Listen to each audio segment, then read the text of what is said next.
Hey, I've got our keys template up that I made, and I just wanted to walk through kind of how this all works. So this video will be more about just the template itself and not necessarily how to like edit the template for use each week.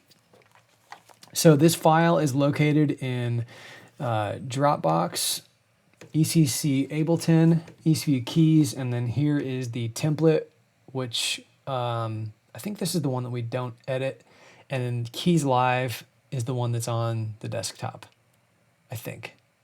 Yes, that is correct. All right, so those are basically duplicate files, but then we change keys live each week to be that week's version of it by changing out like the song specific patches. So there's some software that you need in order to utilize this template. All this is loaded on the keys computer right now, but if anything were to ever change, you need this software for this all to work. So Ableton 10 obviously is what it's all located in. We also need Native Instruments Giant, which is a piano, Native Instruments Alicia's Keys, which is another piano, Native Instruments MK1, which is a Rhodes, Spectrasonics Omnisphere, which is a virtual synth, Valhalla Shimmer, and Valhalla Vintage, which are both reverbs. So I'm here today in my office, so I'm going to be changing a couple things so that it works with my MIDI controller and so that you can hear me today.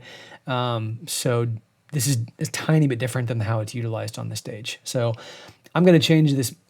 This is my MIDI input bus. I'm going to change the MIDI from to my Akai instead of the SL Studio so that this all works. All right. So in this first track here, SL88, this is our main kind of patch point for how we're receiving MIDI and then where we're sending MIDI. What's happening here is each of these MIDI clips, I'm going to double click on one of them. Each of these MIDI clips is changing the number in our chain selector. And the chain selector is right here. And essentially you can see. And what's happening there is when we're on one is assigned to our pianos. And when we're on two is assigned to the Rhodes. And anyways, you can see 3 here is assigned to there, 4, 5, 6 is the song bus. 7 is you can't actually click 7. It's just assigned to the little 2-octave mini keyboard for ambient pads. And then 8 gets into layer mode, which means that now all of the patches are playable. And you can pick and choose any of them layered together at your disposal. And that's also why all of these numbers are duplicated. The top version is the bottom row, which allows you to play one sound at a time. The bottom number, as you can see, the bottom 1, the bottom 2, the bottom 3, it just allows you to play all of the sounds together or layer, 2 or 3 or 4 of them together as you wish. So that's what's happening there on this main channel. And then in each of these things is a external instrument unit, and that is sending MIDI to one of the tracks. So for instance, 3 is sending MIDI to 380s pad, and that's how MIDI is getting into this channel. Okay, let's talk through, I'll just let you hear these different patches. So here is our piano 1A, which is their Hillsong style piano. Okay, here is another piano. When you turn the knob right above the piano fader to past noon, it's going to change, what is it? I think it's changing this, although it doesn't look like it's mapped. I may need to look at that. Anyways, it's changing this right here. That's more of a compressed piano sound. Okay, let's go to our Rhodes next. And then here is our 80s pad. The modulation wheel for the rest of these patches is going to affect the brightness.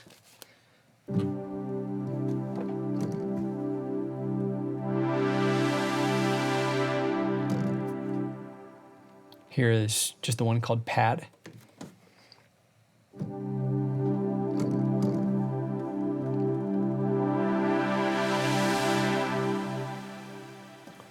Here's airy pad.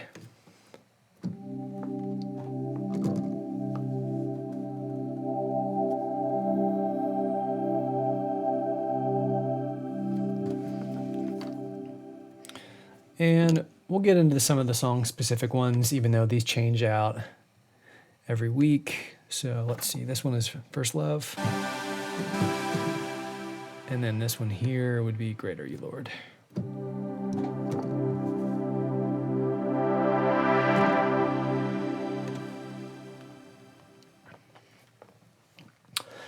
This latch pad here, like I mentioned, I'll just change it for right now so we can hear it.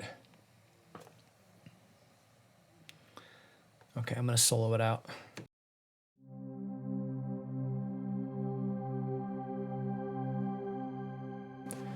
So there's just me holding 4 notes on that controller. Some other MIDI mapping I've done is for volume. So each of like the faders above the buttons control, 1 controls both of these volumes, 2 controls this, and so on and so forth. 6 controls the song bus, the bus, I guess, which affects anything that's within it. Like today, both of these patches are being sent there. I already mentioned this, but the knob above the pianos selects between one of these 2 pianos. For the Rhodes, it's going to control a little bit of reverb. I'll show you what I mean by that.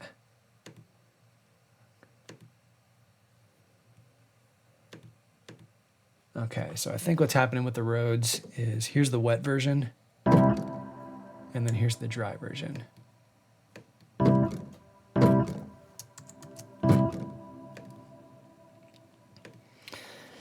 Some other MIDI mapping we've got going on is for this pad sound.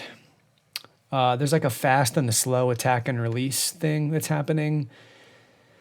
Let me see if I can demonstrate that today. I'm just gonna map these to my current controller. 1 sec.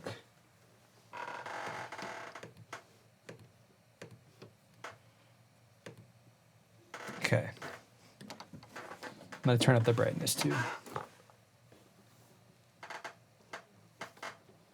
Oh, where'd it go? There it is.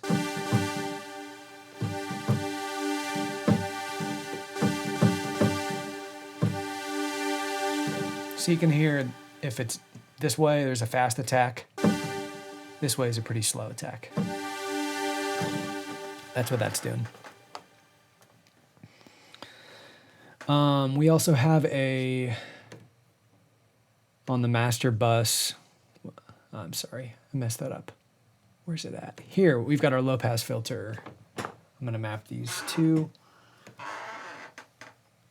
Let's,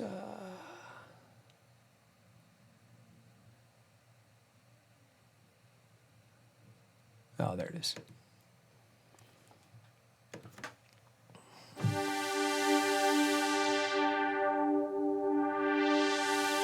There's another way to darken sounds.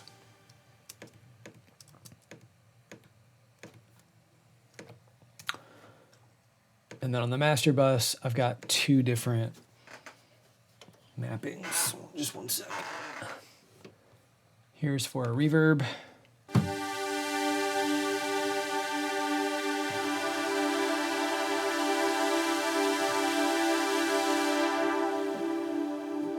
Here's no reverb, or no added reverb, I guess. And there I'm pushing it up some more. That'd be more obvious, probably. Oh, that's funny. That's on my voice too. So that's actually a good example of what that's doing. But here it is like on a piano.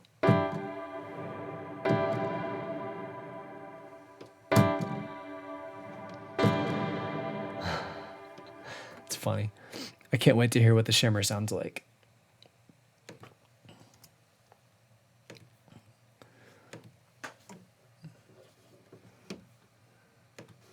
dry vocals, shimmer vocals.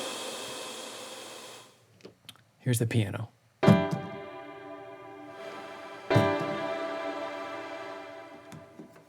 So there you go. You can hear what that's doing too. Other than that, we just have a fader that's mapped to our master output, which affects the volume of basically everything coming out of outputs 1 and 2. One more thing I'll mention is that this stuff over here actually just added today. What this is this is the MIDI controller for the synth bass. And then this is the bass bus. So how we might use these things is like, let's say we're gonna play the blessing and we need the synth bass.